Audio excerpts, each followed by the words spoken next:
Movie की शुरुआत होती है एक स्वामी जी से, जो कि बहुत बड़े विद्वान है और हम देखते हैं कि उनके पास दो साइंटिस्ट आए हुए हैं। दरअसल ये दोनों एक स्पेस रिसर्च सेंटर खोलने वाले हैं। यह उसके लिए एक शुभ मुहूर्त जानना चाहते हैं ताकि ये लोग उस शुभ मुहूर्त में अपना स्पेस रिसर्च सेंटर खोल सके। लेकिन इन दोनों में से एक साइंटिस्ट कहता है कि ये सब फालतू की चीजें हैं, ये मुहूर्त वगैरह। तभी स्वामी जी उसे ज्योतिष विज्ञान की कुछ शॉकिंग बातें बताते हैं।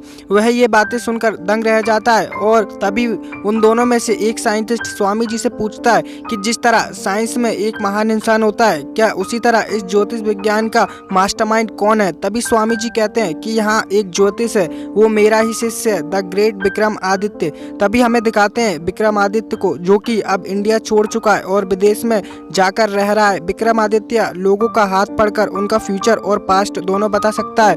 विक्रमादित्य जो कि घूमता फिरता है और अपनी सारी बातें एक डायरी में नोट करता है और उसके साथ एक लड़की भी रहती है जिससे वो प्यार करता है। लेकिन एक दिन उससे कहता है कि मुझे तुमसे कोई प्यार नहीं, मैं तुम्हारे साथ फ्लर्ट कर रहा हूँ। वो लड़की कहती है पर ऐसा क्यों, तुम मुझसे प्यार क्यों नहीं करते। तभी वो कहता है कि उसके हाथों में प्यार की लकीर नहीं है। दरअसल विक्रमादित्य ने अपना फ्यूचर देखा हुआ है, उसे लगता है कि उसकी किस्मत में प्यार और शादी दोनों नहीं है। अब विक्रमादित्य अपने घर पर वापस आ चुका है। घर में उसकी माँ और उसका दोस्त वो दोनों रहते हैं। विक्रमादित्य बेड पर सो रहा होता है, तभी उसका दोस्त आता है और उसकी डायरी उसके तकिए के नीचे से निकाल लेता है और उसकी डायरी पढ़ने लगता है। तभी विक्रमादित्य उससे अपनी डायरी छीन लेता है। दरअसल विक्रमादित्य की इस डायरी में वो सारी बातें लिखी हैं जो कि उसके साथ फ्यूचर में होने वाली हैं। यहाँ तक कि उसकी डायरी में उसके मरने की डेट भी लिखी हुई है। अब विक्रमादित्य की मुलाकात प्रेरणा से होती है।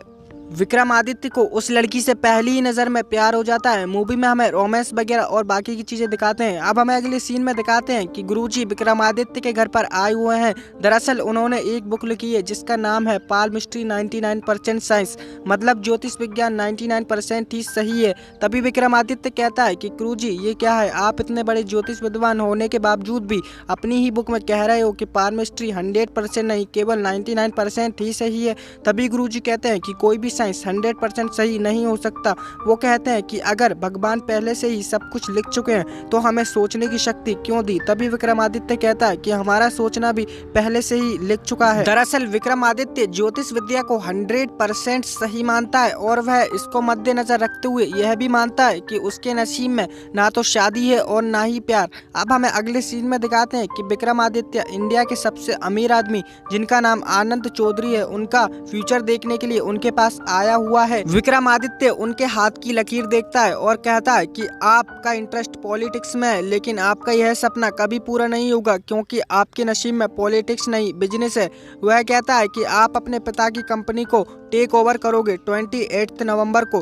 तभी आनंद चौधरी कहते हैं कि नहीं, ये मेरा फ्यूचर नहीं हो सकता और वह विक्रमादित्य से कहते हैं कि तुम मेरा फ्यूचर एक और बार फिर से देखो। लेकिन विक्रमादित्य एटीट्यूड के साथ कहता है कि मुझे बार बार फ्यूचर देखने की आदत नहीं, और यह कहकर वहां से चला जाता है। तभी आनंद चौधरी के आदमी उसका पीछा करते हैं, लेकिन वो रुकता नहीं है, वो चलता ही जाता है। वो लोग विक्रमादित्य को रोकने की बहुत कोशिश करते हैं। अचानक से विक्रमादित्य का एक एम्बुलेंस से एक्सीडेंट हो जाता है। अब हमें दिखाते हैं कि विक्रमादित्य खून से लथपथ हॉस्पिटल में आ रहा है।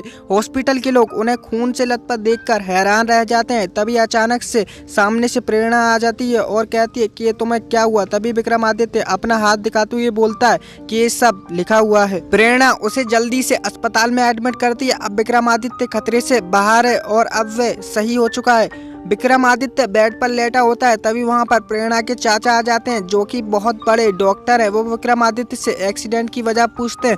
विक्रमादित्य को नहीं पता कि प्रेरणा के चाचा हैं। वो कहता है कि मैंने प्रेरणा के प्यार में जान देने की कोशिश की। प्रेरणा के चाचा विक्रमादित्य को घुर्रा के देखते हैं और वो प्रेरणा को अपने रूम में बुलाते हैं। अगले सीन में हमें दिखाते हैं कि प्रेरणा गुस्से में विक्रमादित्य के पास आती है और कहती है कि तुम मेरे लिए जान दोगे। विक्रमादित्य प्रेरणा के लिए बहुत अजीब अजीब हरकतें भी करता है। अब हमें मूवी में कॉमेडी और रोमांस दोनों दिखाए जाते हैं।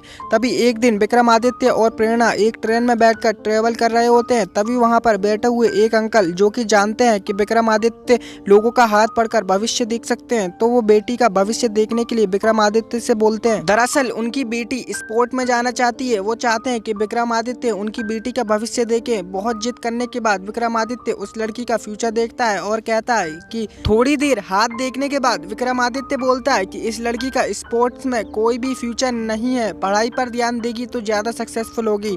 तभी वो लड़की उठती है और कहती है कि जिस फ्यूचर को मैंने लिखा नहीं उसे आप कैसे देख सकते हैं।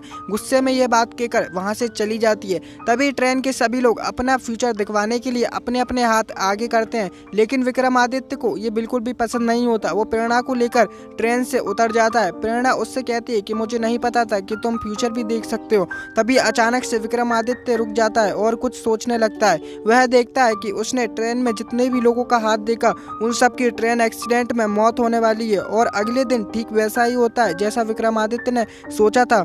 प्रेरणा ये देखकर शॉक हो जाती है। अब हमें अगले सीन में दिखाते हैं कि प्रेरणा अपने चाचा के साथ बैठी हुई है और उसके चाचा उससे कह रहे होते हैं कि तुम विक्रमादित्य से दूर ही रहो तो ही सही है।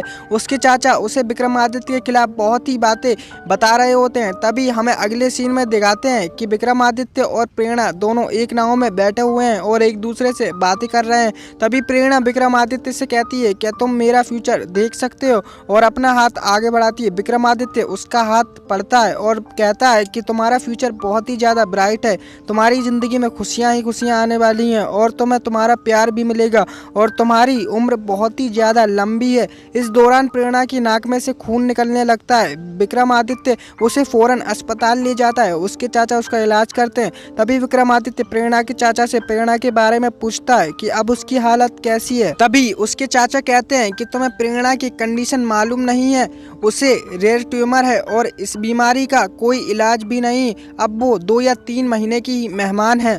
तभी विक्रमादित्य प्रेरणा से मिलने के लिए अंदर आता है और कहता है कि मेरी भविष्यवाणी कभी गलत नहीं हुई है, तुम्हारी किस्मत में लंबी आयु लिखी है और तुम जियोगी। तभी वहां पर प्रेरणा के चाचा आ जाते हैं और विक्रमादित्य को बाहर निकलवा देते हैं। तो गाइस यहीं पर हो जाता है मूवी का इंटरवल, यहाँ पर हो जाती है मूवी आदि। इसके अगले पार्ट में हमें पता चलेगा क्या विक्रमादित्य की भविष्यवाणी सही होगी, क्या प्रेरणा 2 या 3 महीने में मरेगी, या फिर विक्रमादित्य की भविष्यवाणी के अनुसार वो लंबी आयु जिएगी।